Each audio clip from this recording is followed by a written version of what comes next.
아예 조금 바꿔서 전자파에 대해서 지금 흡선이나 감마선에 대해서 먼저 말씀을 드리는 게 좋을 것 같아서 조금 순서를 바꿀게요.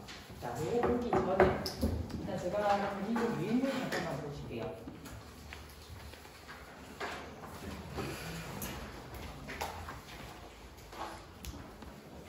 자, 보시면 원자의 구조와 성질이라고 되어져 있어요. 그죠? 그래서 1번의 원자라고 하는 것의 크기를 보시면은 10-10의 미터라고 되어 있을 건데 그게 아니라 이게 지금 인쇄라는 게 떼졌는데 10의 -10승 미터입니다. 원래 이게 들어가 있어야 되는데 지금 10-10 그렇게 되어 있으면은 이 뜻이에요. 10의 -10승 미터예요. 그러면 굉장히 작은 구조가 되겠죠. 그죠? 원자 하나는. 그러면은 이 원자의 반격이라고 얘기를 하는 것은 원자 핵 주변으로 이렇게 있으면은 여기까지의 거리가 10의 -10승 미터이다라고 생각을 하시면 돼요.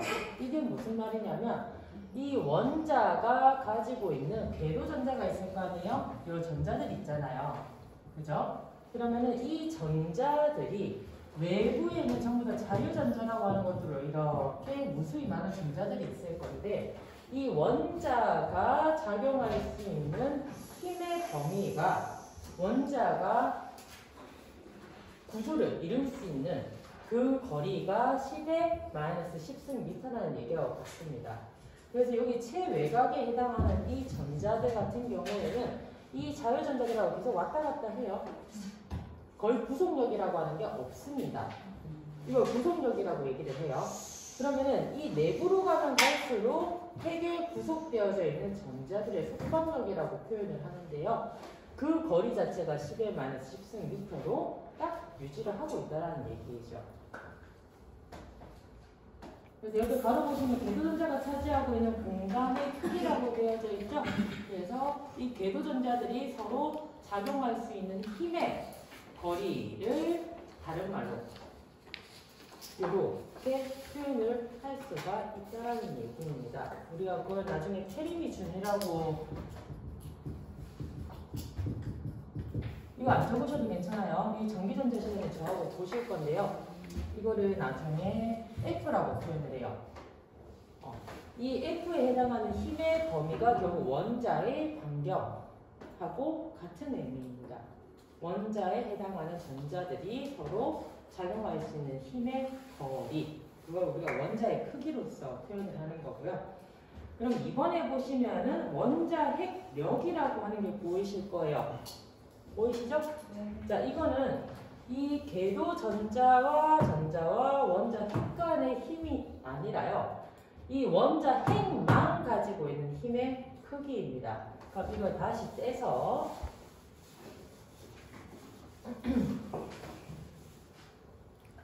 우리가 원자 핵이라고 하는 것은요, 저번에 말씀을 드렸는데요, 양성자,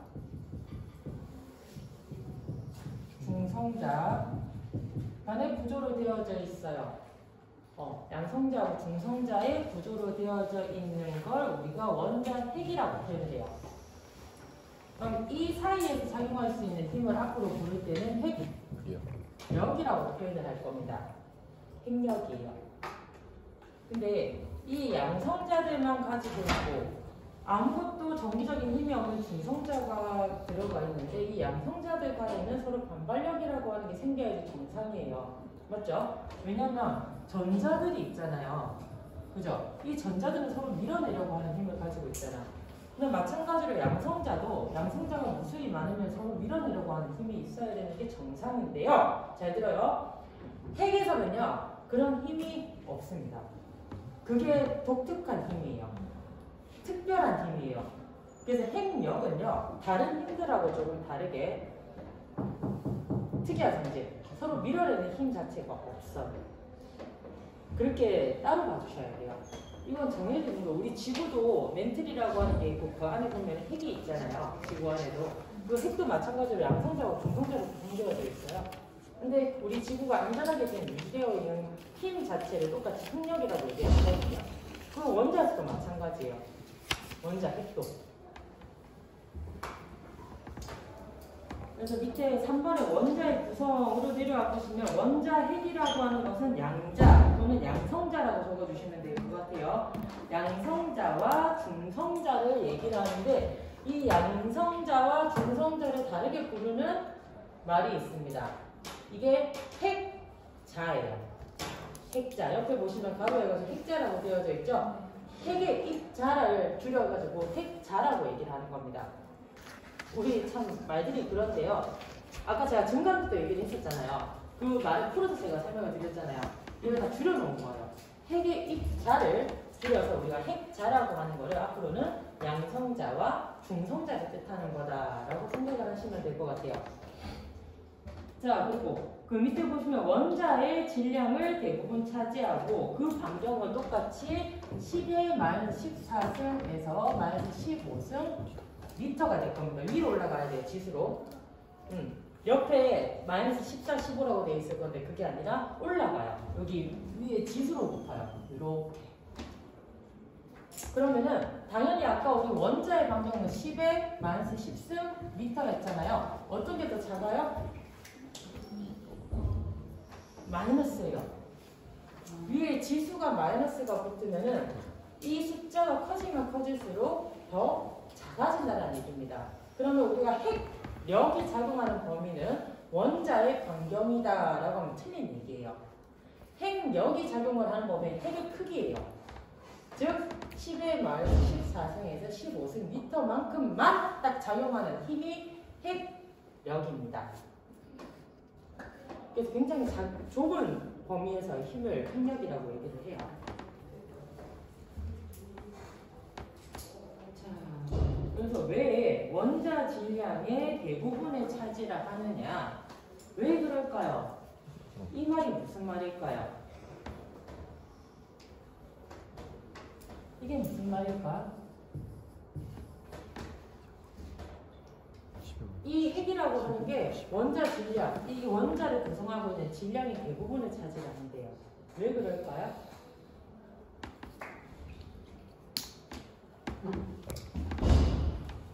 전자들이 이렇게 있죠.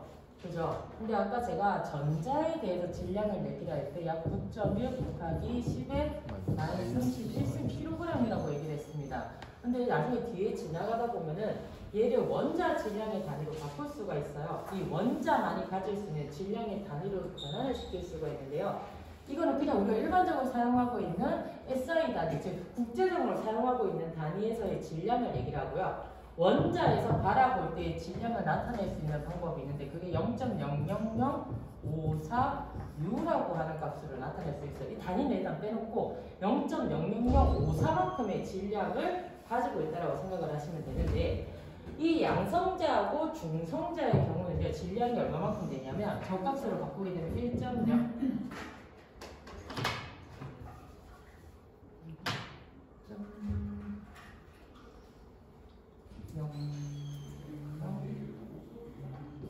276 1.008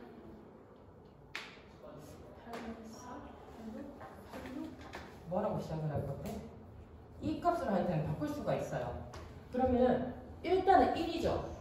그죠? 네. 각각 가지고 있는 게 1이에요. 근데 얘는 지금 0.0005예요.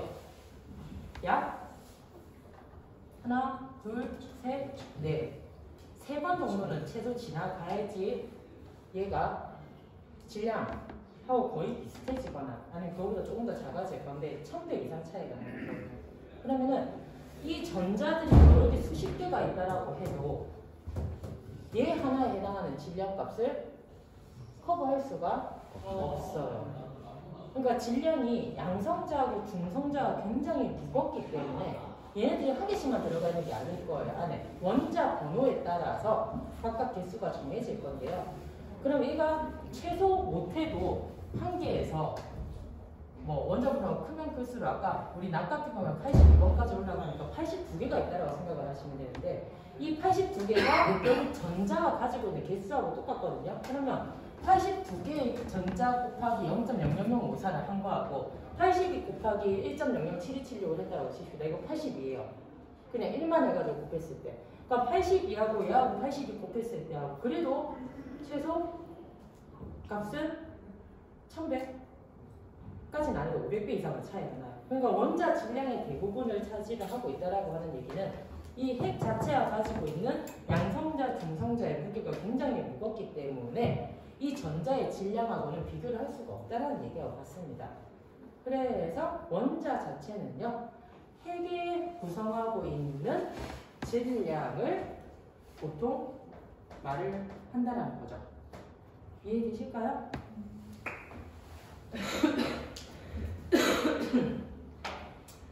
자, 그럼 그 밑에 EX를 예를 들어가지고 중수소는 수소가 2개라는 얘기예요. 그러면 수소가 2개 있다라고 하는 건 아까 수소 1개를 얘기를 했을 때는 1H라고 얘기를 했잖아요. 그죠?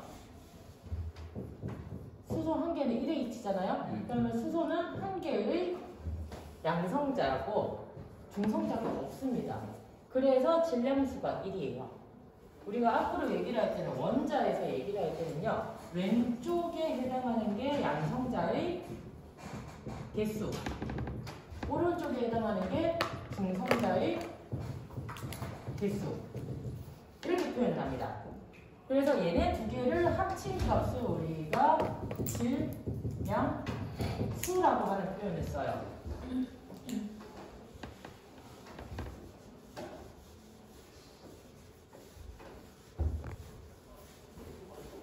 이렇게 표현을 한다라는 거죠.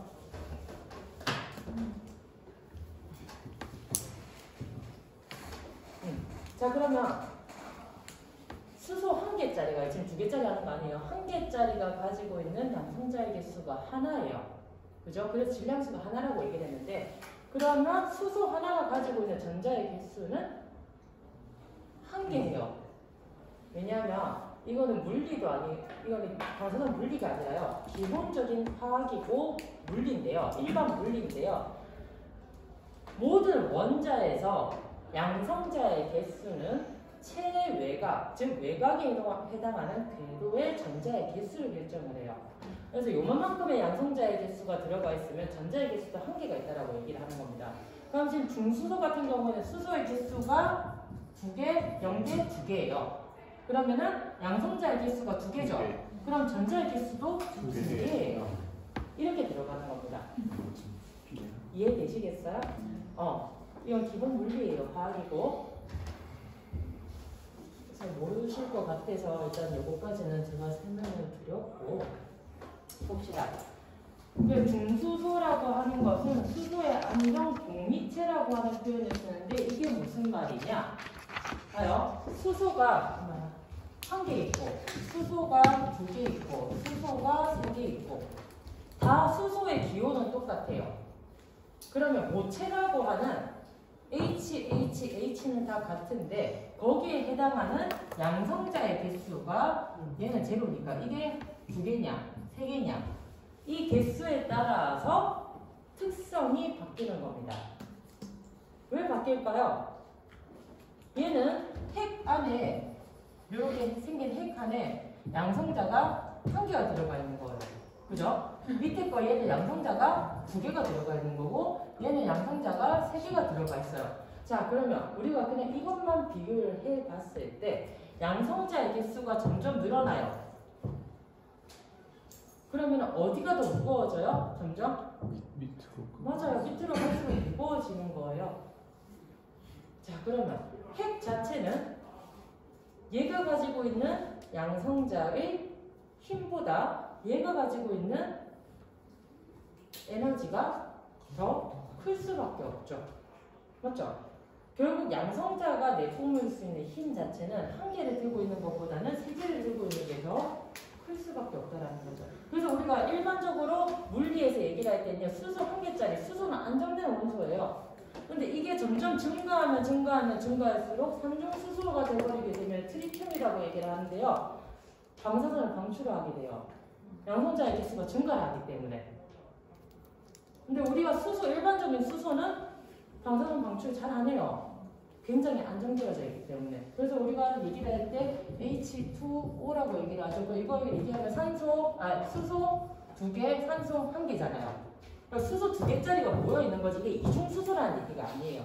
수소의 개수가 2개이고 산소의 개수가 1개이다.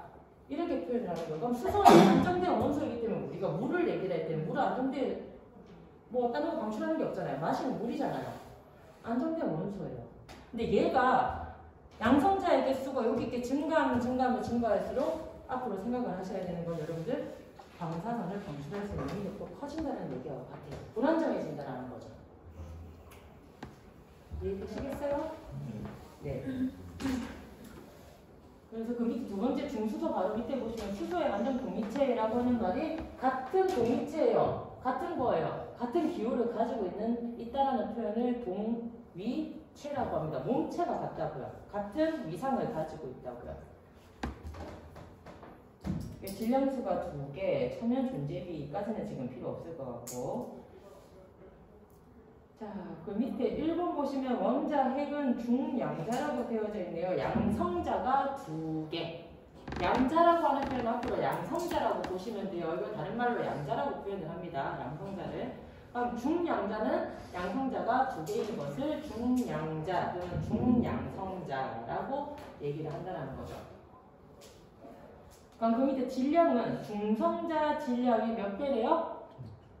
왜 2배겠어요?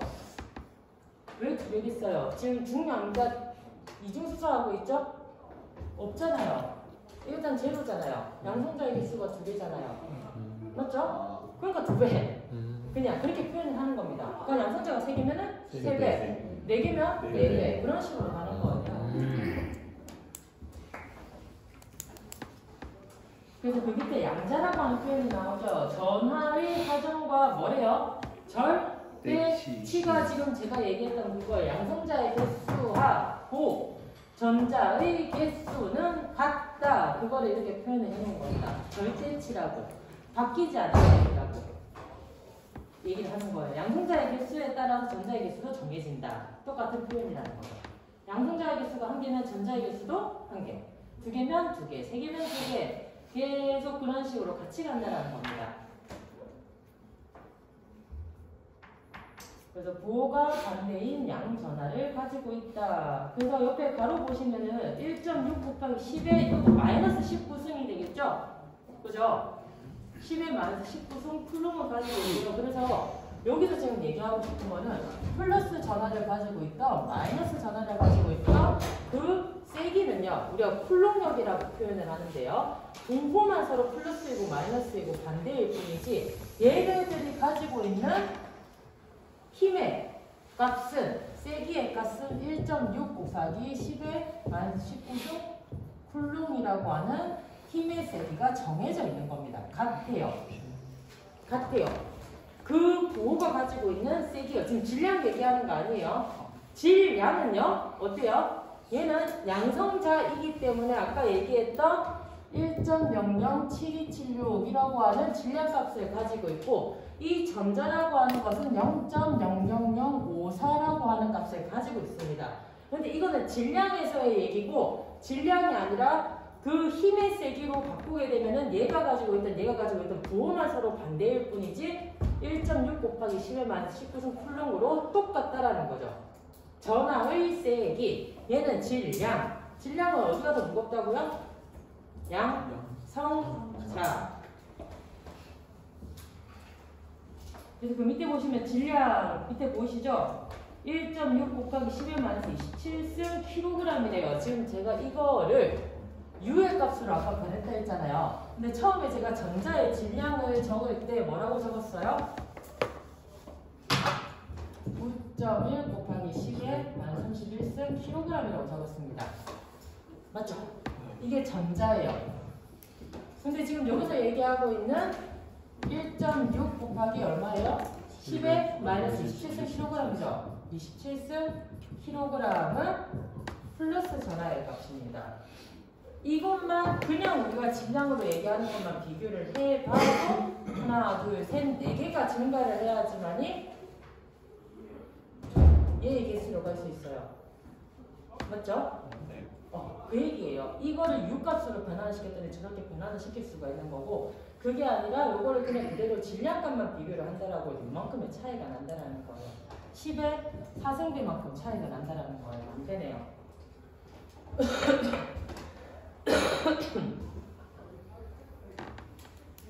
선배. 이라고 하면 안 되겠네. 그래서 얘 값을 변환을 시켰더니 옆에 여러분들 괄호에 보시면 전자 질량이 몇 배래요? 양성자가 1836배라고 되어 있고요. 이걸 센티미터로 바꾸게 되면 아까 양성자의 원자 핵 방향을 10에 -15선 미터라고 했죠? 자, 센티미터하고 미터하고 단위를 바꾸게 되면은 10에 -13선 미터만 센티미터만큼만 작용하는 힘이 핵력, 즉 원자 핵의 반경이라고 했습니다. 핵 반경이에요, 지금. 그 밑에 양성자의 수에 보시면 핵의 궤도전자의 수와 같다라고 되어져 있고요. 앞으로 또 원자 번호를 기호를 Z로 나타내네요. 그러면 아까 우리가 얘기했던 여기에는 해당하는 양성자의 개수라고 하는 것은 결국 원자 번호, 그래서 Z하고 같습니다. 앞으로 이렇게 표현을 할 거예요. 그 밑에 원자에게 화학적인 성질을 좌우를 하는데요. 그거는 정해져 있는 거고요. 밑에 봅시다. 질량수라고 하는 요 위에 해당하는 질량수의 값은 뭐래요? 궤도전 뭐라고 돼 있어? 양성자 수 더하기 중성자의 수가 질량수. 즉 원자 핵의 크기를 좌우한다라고 되어져 있죠? 자, 그 밑에 봅시다. 중성자라고 하는 것은 뭐예요? 전하가 같고, 전하가 없고, 양성자, 야자라고 되어 있죠. 지금 지워졌네. 양성자와 거의 같은 질량을 가지고 있는데 좀 더 무거워요. 조금 더 무겁습니다. 중성자가. 그래서 질량수 빼기 전자수를 하게 되면은 중성자의 수 똑같겠죠. 왜? 질량수 빼기 원자 번호 또는 양성자의 수를 해도 중성자의 수가 나올 거예요. 왜? 아까 원자 번호 또는 양성자의 수 더하기 중성자의 수가 질량수라고 했잖아요. 그죠? 그리고 양성자의 개수는 전자의 개수하고 같다고 얘기를 했잖아요. 이거 다 같은 표현이죠? 그죠? 헷갈리시면 안 돼요, 이제. 자, 그래서 얘 또한 마찬가지로 10의 -13승 센티미터가 되죠. 그래서 양성자의 크기와 같다. 이게 결국 핵력이 작용하는 범위이다. 자, 그 밑에 봅시다. 궤도전자라고 보이실 거예요. 전자는 자신보다 1836배나 무거운 양의 전하를 가진 양성자로 구성된 원자 핵을 중심으로 해서 일정한 반지름인 R인 원 주위를 주기적으로 원운동을 하고 있대요. 계속 돌고 있다는 거죠. 이때 전자가 일정한 원궤도에서 이탈하지 않고 궤도에 따라 운동하기 위해서는 양전하를 가진 원자 핵과 음전하를 가진 전자 사이에서 작용하는 무슨 역이래요? 불능력. 보이시죠? 자, 그러면 앞으로 딱 구분하셔야 되는 거 제가 정확하게 짚어드릴게요. 얘를 요약을 하면요. 핵에는 핵력이 작용을 해요. 그러면 궤도전자는 무슨 역이 작용을 한다고? 쿨롱력이 작용을 하는 겁니다. 앞으로 딱 그렇게 구분하셔야 돼요. 알겠죠? 네. 이 세 줄을 줄이면 그냥 전자는 쿨롱력을 가지고 있고 핵은 핵력을 가지고 있고.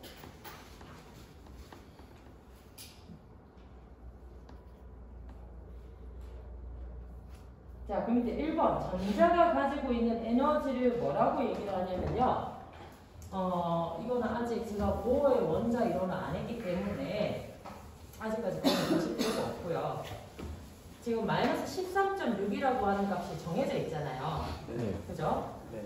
자, 보어라고 하는 사람은 들어보셨을 거예요.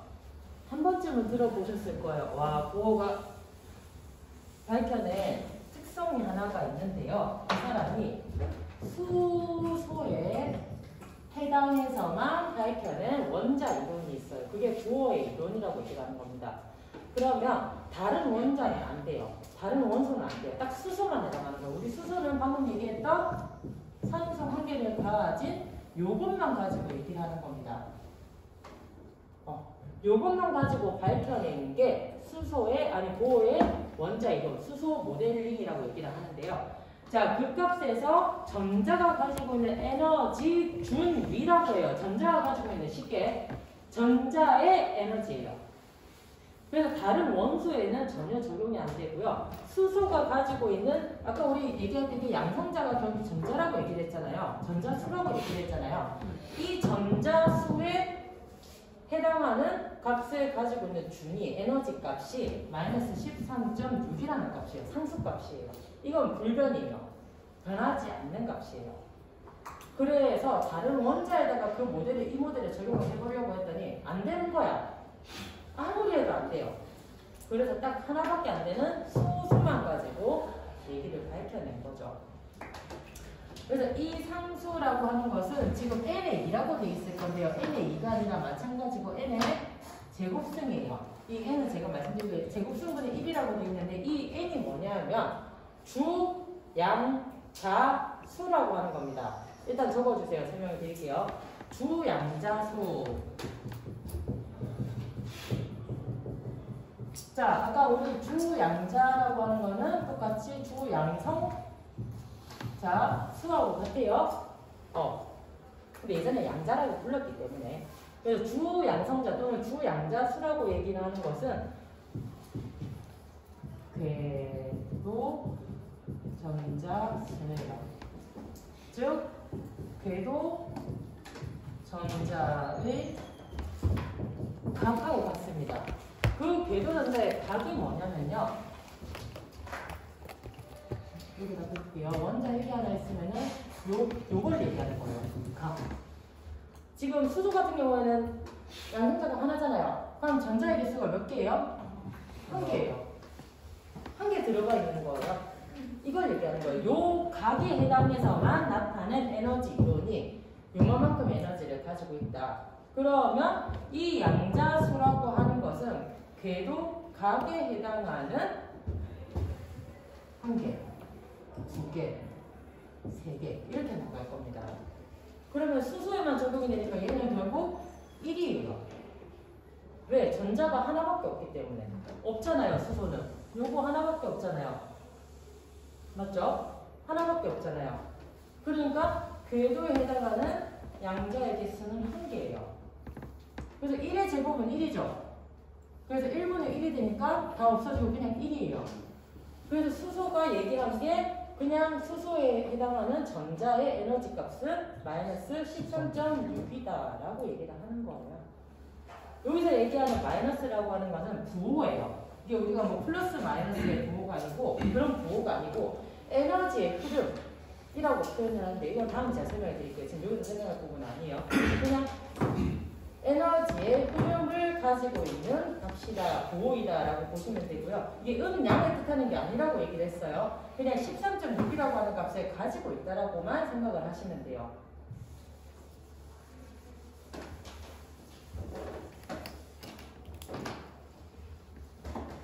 그 밑에 보시면은 질량과 음전하를 가지고 있죠. 궤도 전자는. 맞죠? 왜 질량을 가지고 있죠? 전자이니까. 전자의 질량 아까 제가 또 한번 9.1 곱하기 10^-31 kg입니다. 그리고 전하, 음의 전하를 가지고 있죠. 3번, 원자 번호와 같은 수라고 얘기를 했어요. 자, 그리고 4번, 각 궤도의 전자에 들어갈 수 있는 최대 전자수는 이렇게 결정이 된대요. 이게 주 양자수에 해당하는 값인데 일단 넘어갑시다.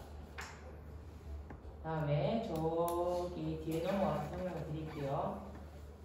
그 밑으로 내려와 보시면은 5번에 전자의 전하량 뭐라고 되어 있어요? 1.62 곱하기 10의 마이너스 19승 마이너스 19승이에요. 위로 올라가야 돼요. 마이너스 19가 19승 옆에 부호가 뭐가 붙어야 될까요? 부호가 뭐가 붙어야 될까요? 쿨롬. 아까 양성자의 전하하고 같다고 했잖아요. 그죠? 그래서 C가 여기 붙어야 됩니다. 쿨롬이에요, C는. 자, 그럼 우리 아까 봤었던 전리 한번 봅시다. 방사선이 물질 속을 통과할 때 물질을 구성하고 있는 원자의 궤도 전자를 밖으로 끌어내는 현상. 그래서 정기적으로 중성의 원자는 양이온이 돼버린대요. 이건 뒤에서 설명을 드릴 거고 일단은 물질을 구성을 할 때 전자 하나를 빼내는 것을 뭐라고 한다고? 전리라고 얘기를 한다. 자, 1번에 보시면 자유전자가 보이실 거예요. 큰 에너지가 가해졌을 때 전자는 원자에 의한 정전기력을 벗어나서 이 정전기력이 아까 얘기했던 페르미준이라고 하는 F를 뜻하는 겁니다. 이 정전기력이에요. 그래서 이 에너지를 벗어나서 멀리 이탈했을 때 우리가 양자에 해당하는 값은 무한대인 상태래요.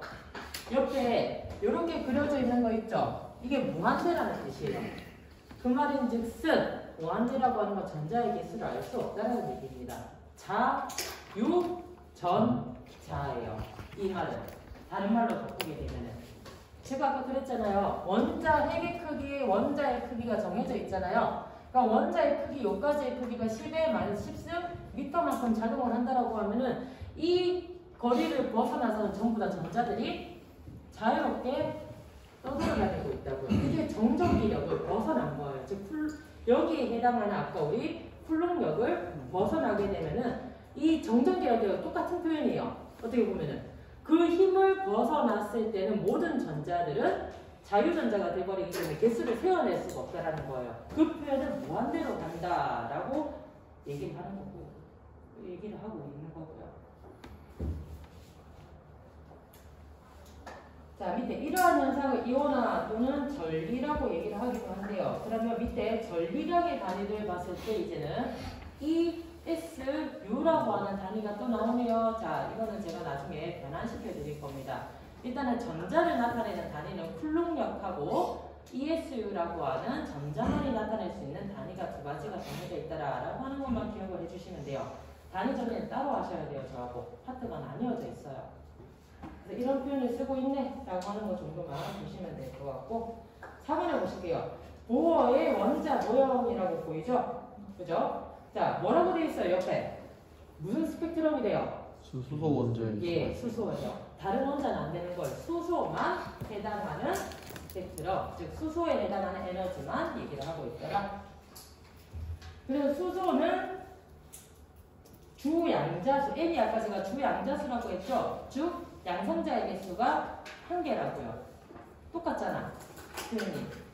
그래서 주양자수가 1일 경우에는 궤도전자의 반지름이 뭐래요? 0.52. 0.52, 약 0.53이라고 봐도 되겠죠? 옹스트롬이라고 하는 표현이 뭐예요? A에 위에 동그라미 달린 게 이거는 특정 기호입니다. 이게 나타내면 10의 마이너스 10승하고 똑같아요. 10승 미터하고 똑같은 표현을 우리가 국제기호에서는 특정하게 옹스트롬, 옹스트롬이라고 표현을 합니다. 옹스트롬, 요 기호 똑같은 거고요. 이거를 우리가 미터 단위로 국제기호로 바꾸게 되면 10의 마이너스 10승 미터라고 똑같이 표현을 할 수가 있는 거죠.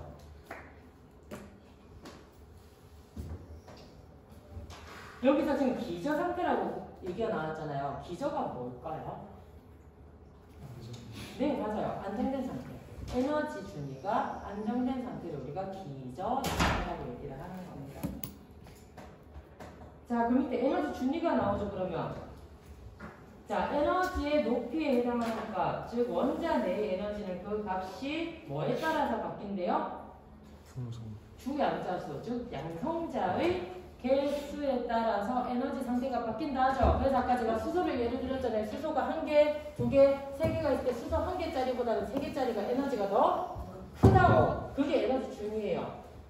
이 양성자에 해당하는 개수, 즉 주양자수, 양성자수 다 똑같은 표현인데 그 양성자의 개수가 증가하면 증가할수록 에너지의 세기도 커진다라고 생각을 하시면 돼요. 그게 에너지 준위입니다. 밑에 보시면 페르미 준위라고 보이죠? 그래서 가전자 궤도의 에너지 준위, 아까 제가 페르미 준위 아니면 정전기력, 다 쿨롱력 얘기할 때 페르미 준위라고 하는 게 결국 이 원자가 끝까지 요까지 발할 수 있는 에너지의 값이라고 얘기를 했습니다. 요 외적으로는 전부 다 자유전자들이 된다라고 얘기를 했었죠. 그거 우리가 페르미 준위다라고 하네요. 가전자 이런 거는 모르셔도 괜찮아요. 자, 그러면 기저준위는 뭐래요? 최저준위 똑같은 거잖아요. 안정된 상태니까 n의 값이 1. 아까 그래서 제가 뭐가 제일 안정하다 했었죠? 수소 1번. 제일 안정하다라고 얘기를 했잖아요. 그게 기저상태라는 거예요. 그 값은 상수값이 13.6으로 일정하다라고 하는 거.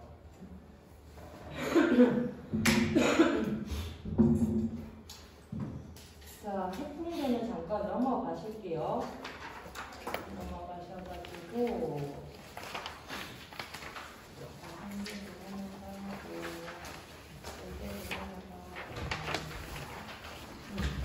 그렇게 쭉 넘어가시다 보면 밑장에 보시면요. 중간쯤에, 왼쪽에 중간쯤에 보시면은 저지선의 성질 3번 보이실 거예요. 중간쯤에 보시면은 왼쪽 바닥에 뒷장 넘어가서 왼쪽 바닥에 여기 중간쯤에 보시면 3번 저지선의 성질이라고 보이실 거예요. 자, 거기서부터 잠깐 보실게요. 방사선의 종류 해가지고 1번 입자 방사선, 원자 또는 분자를 직접 간접적으로 전리시키기에 충분한 에너지를 가진 입자. 그래서 전자, 양성자, 양전자, 중성자, 하이 중간자, 그리고 뭐 미소 중간자, 마이크로 중간자라고 표현을 하기도 해요. 이런 입자들이 있대요. 다 질량을 가진 것들입니다. 자, 밑에 보시면 간접이죠. 간접이 아니고 간접 전리 입자라고 하면 핵반응을 일으킬 수 있거나 직접 전리의 입자를 발생시킬 수 있는 비하적 입자, 전하를 가지고 있지 않은 중간성 파의 입자, 파의 파동의 성질을 가진 입자를 우리가 입자가 아니고 파동의 성질을 가진 파라고 생각하셔야 되겠네요. 그래서 X선이나 감마선, 그리고 질량을 가지고 있다라고 하면은 중성자까지가 간접 전리 방사선이 되겠죠. 밑에 2번 내려와 보실게요. 전자파 방사선이라서 전파, 적외선, 과시광선, 자외선, X선, 감마선 등이 있고요. 2번 X선의 파동의 성질을 보시면 X선은 뭘로 움직인대요. 이제 앞으로 제가 수업을 해야 될 거. 나중에 법령 안 하고요. 법령은 1시간만 할 거고요. 나머지 이어서 할 겁니다. 요거 이어서 할 거예요. 자, 보시면은 X선은 파와 입자 두 가지의 성질을 가지고 있대요. 참 아이러니하죠. 분명히 X선은 파인데 어떻게 입자의 성질을 가지느냐에 대해서 얘기를 해봐야 돼요. 한 5분 정도만 더 해드리고 맞춰드릴게요. 조금만 얘기하고 근데 이거 더 안 넘어갈 거예요. 지금은. 자, X선은 우리가 지금까지 아무것도 없는 전자기파라고 얘기를 했어요. 그럼 파동의 성질만 가지고 있는데 어떻게 입자의 성질을 가지고 있냐? 자, 이 부분은 상호작용이라고 하는 게 일어났을 때 우리가 입자의 성질을 가질 수 있다라고 표현을 해요. 자, 그걸 설명해 드릴게요. 보시면은 파로서 이렇게 진행하고 있는 X선이 있어요. 그다음에 감마선이 있어요. 그죠? 파의 형태로 진행을 하는데 방금 제가 상호작용이 일어나야 된다라고 얘기를 했었죠? 그러면 원자하고 이게 부딪히게 돼요. 그러면 감마선은 보통은 핵하고 부딪힐 거고 이 X선이라고 하는 것은 핵하고는 반응을 하기가 어렵다라고 말씀을 드렸습니다. 그래서 여기에 있는 전자들하고 상호작용을 할 가능성이 커요. 자, 그러면은 이 X선이나 감마선에 해당하는 에너지가 파의 에너지가 들어갔을 때 우리가 X선만 얘기를 합시다. 감마선은 얘기하지 말고 X선이 들어갔을 때 이 전자 하나를 아까 이탈시키는 게 뭐라고 얘기를 했었죠? 네, 전리라고 했어요. 맞죠? 자, 근데 이 X선은 파의 성질을 가지고 있어요. 자신의 에너지를 모두 다 이 전자한테 줘야지 이 전자가 밖으로 빠져나갈 수가 있을 거 아니에요. 그죠? 그럼 이 에너지가 낮게 되면 이 전자를 빼낼 수가 없어요. 그래서 같거나 무조건 커야 됩니다. 이거까지는 이해되시겠어요? 네. 같거나 커야지 빼낼 거 아니에요. 일단 이탈을 시킬 거 아니에요. 그러면은 얘한테 에너지를 다 주고 이 전자가 밖으로 빠져나왔죠? 잘 봐요. 우리가 이 전자를 앞으로는 광전자라고 부를 겁니다. 이게 파동의 입자성이에요. 처음에 진행한 거는 파예요. 물성이 파예요. 근데 지 에너지를 다 주고 전리를 시켰더니 이 전리된 전자가 밖으로 빠져나온 거예요. 그럼 이때 밖으로 빠져나온 전자는 어떤 힘을 가지고 있어요? 초기에 들어간 이 파의 에너지를 그대로 가지고 나온 거예요.